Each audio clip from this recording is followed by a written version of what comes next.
اللهم صل على محمد وعلى آل محمد كما صليت على إبراهيم وعلى آل إبراهيم إنك حميد مجيد.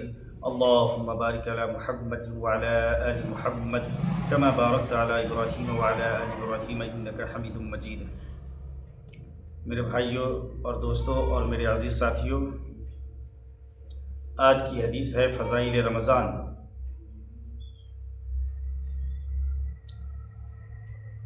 رمضان المبارک کے مہینے کا کس قدر اہتمام ہمیں اور آپ کو کرنا چاہیے، یہ اس حدیث سے پتہ چلتا ہے. اس مہینہ کی چند خصوصیات ہیں. اس کے بعد نبی کریم صلی اللہ علیہ وسلم نے اس مہینہ کی کچھ خصوصیتیں اور آداب ارشاد فرمائے.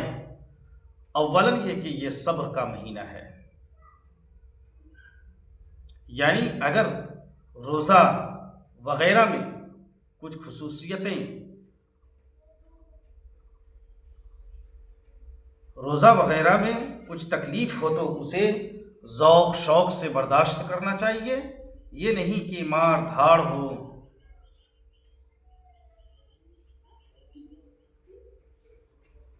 پکار جیسا کہ اکثر لوگوں کی گرمی کے رمضان میں عادت ہوتی ہے. اسی طرح اگر اتفاق سے سحر نہ کھائی گئی تو صبح سے ہی روزہ کا سوگ شروع ہو گیا. اسی طرح رات کی تراویح میں اگر دقت ہو تو اس کو بڑی بشاشت سے برداشت کرنا چاہیے. اس کو مصیبت اور آفت نہ سمجھنا چاہیے کہ یہ بڑی سخت محرومی کی بات ہے. ہم لوگ دنیاوی معمولی اغراض کی بدولت کھانا پینا، راحت، آرام، چین، سکون سب چھوڑ دیتے ہیں. تو کیا رضائے الہی کے مقابلہ میں ان چیزوں کی کوئی اوقات ہو سکتی ہے؟ بالکل نہیں بھائی. پھر ارشاد ہے کہ یہ غمخواری کا مہینہ ہے، یعنی غربا مساکین کے ساتھ مدارات کا برتاؤ کرنا.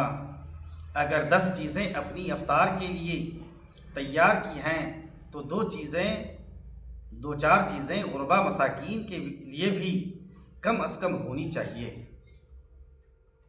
ورنہ اصل تو یہ تھا کہ ان کے لیے اپنے سے افضل نہ ہوتا تو مساوات ہی ہوتی.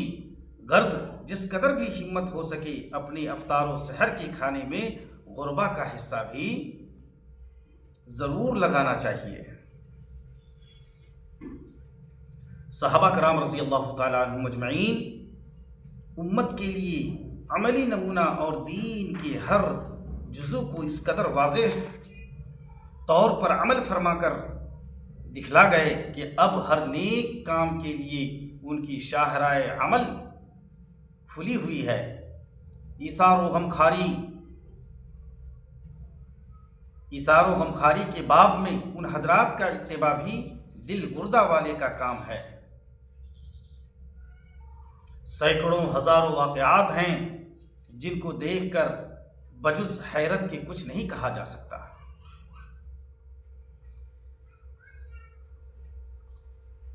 ایک واقعہ مثلا لکھتا ہوں. ابو جہیم رضی اللہ تعالی عنہ کہتے ہیں کہ یرموک کی لڑائی میں میں نے اپنے چچا زاد بھائی کو تلاش کرنے چلا اور اس خیال سے پانی کا مشکیزہ بھی لے لیا کہ اگر اس میں کچھ رمق یعنی جان باقی ہو تو پانی پلاؤں گا.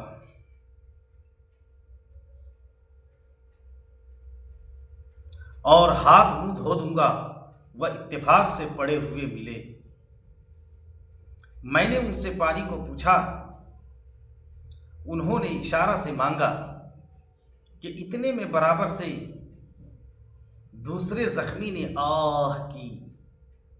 چچا زاد بھائی نے پانی پینے سے پہلے اس کے پاس جانے کا حکم دیا اور اشارہ کیا اس کے پاس گیا اور پوچھا تو معلوم ہوا کہ وہ بھی پیاسے ہیں اور پانی مانگتے ہیں کہ اتنے میں ان کے پاس والے نے اشارہ کر دیا، انہوں نے بھی خود پانی پینے سے قبل اس کے پاس جانے کا اشارہ کیا۔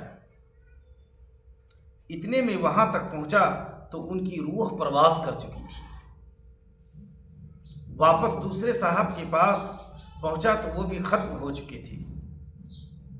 تو لوٹ کر چچا زاد بھائی کے پاس آیا تو دیکھا کہ ان کا بھی وصال ہو گیا۔ انا للہ و انا الیہ راجعون۔ یہ ہیں تمہارے اسلاف کہ ایثار کے خود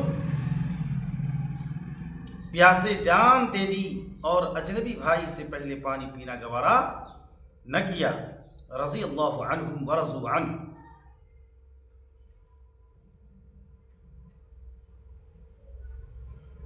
بھائیوں، دوستوں اور میرے عزیز ساتھیوں،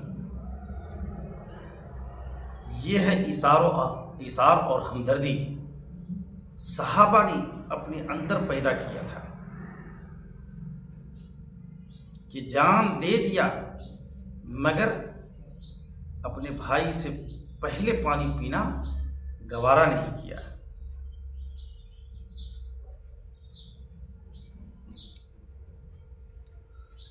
روح البیان میں سیوطی رحمۃ اللہ علیہ کی جامع الصغیر اور سخاوی رحمۃ اللہ علیہ کی مقاصد سے روایت حضرت ابن عمر رضی اللہ تعالی عنہ نبی کریم صلی اللہ علیہ وسلم کا ارشاد نقل کیا ہے کہ میری امت میں ہر وقت 500 برگزیدہ بندے اور 40 ابدال رہتے ہیں۔ جب کوئی شخص ان میں سے مر جاتا ہے فوراً دوسرا اس کی جگہ لے لیتا ہے۔ صحابہ رضی اللہ تعالیٰ عنہم مجمعین نے عرض کیا کہ ان لوگوں کے خصوصی اعمال کیا ہیں؟ تو آپ نے ارشاد فرمایا کہ ظلم کرنے والوں سے درگزر کرتے ہیں اور برائی کا معاملہ کرنے والوں سے بھی احسان کا برتاؤ کرتے ہیں، اور اللہ کے عطا فرمائے ہوئے رزق میں لوگوں کے ساتھ ہمدردی اور غمخواری کا برتاؤ کرتے ہیں۔ ایک دوسری حدیث سے نقل کیا ہے کہ جو شخص بھوکے کو روٹی کھلائے یا ننگے کو کپڑا پہنائے یا مسافر کو شب باشی کی جگہ دے، حق تعالی شانہ قیامت کے ہولوں سے اس کو پناہ دیتے ہیں۔ یحییٰ برمکی رحمۃ اللہ علیہ حضرت سفیان ثوری رحمۃ اللہ علیہ پر ہر ماہ 1000 درہم خرچ کرتے تھے، تو حضرت سفیان رحمۃ اللہ علیہ سجدے میں ان کے لیے دعا کرتے تھے کہ یا اللہ، یحییٰ نے میری دنیا کی کفایت کی، تو اپنے لطف سے اس کی آخرت کی کفایت فرما۔ جب یحییٰ کا انتقال ہوا تو لوگوں نے خواب میں ان سے پوچھا کہ کیا گزری؟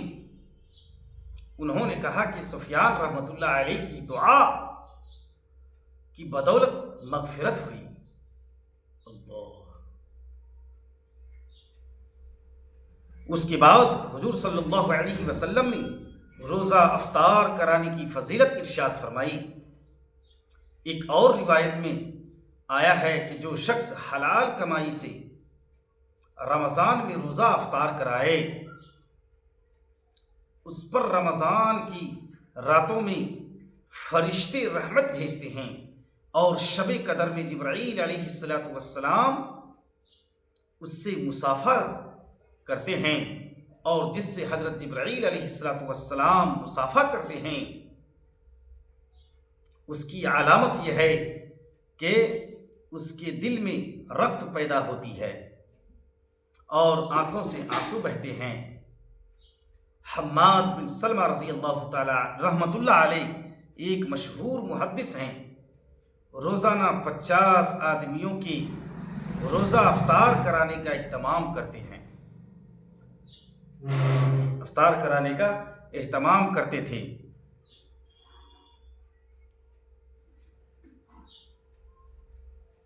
تو بھائیوں اور میرے عزیز ساتھیوں، ہمیں اور آپ کو بھی اللہ تبارک و تعالیٰ نے جو بھی دیا، جتنا دیا ہے، اپنی بساست کے ساتھ غربا اور مساکین کو افطار کرانے کی کوشش کریں۔ اگر ہم اور آپ روزہ افطار کراتے ہیں تو روزہ رکھنے والے کے بقدر ہمیں اور آپ کو ثواب ملتا ہے، اور روزہ رکھنے والے کے ثواب میں کوئی کمی نہیں ہوتا ہے۔ اللہ تبارک و تعالیٰ سے دعا کریں کہ اللہ تبارک و تعالیٰ ہمیں اور آپ کو اس حدیث پر عمل کی توفیق عطا فرمائے۔ اور اخیر میں میرے بھائیو دوستوں اور میرے عزیز ساتھیوں، میں آپ تمام ساتھیوں سے دعا کی درخواست کرتا ہوں کہ آپ تمام حضرات ہماری والدہ کے لیے دعا کریں کہ اللہ تبارک و تعالیٰ ہماری والدہ کو از جلد جو ہے شفائے کاملہ عاجلہ دائمہ مستمرہ عطا فرمائے۔ آمین۔ وآخر دعواہم ان الحمد للہ رب العالمین۔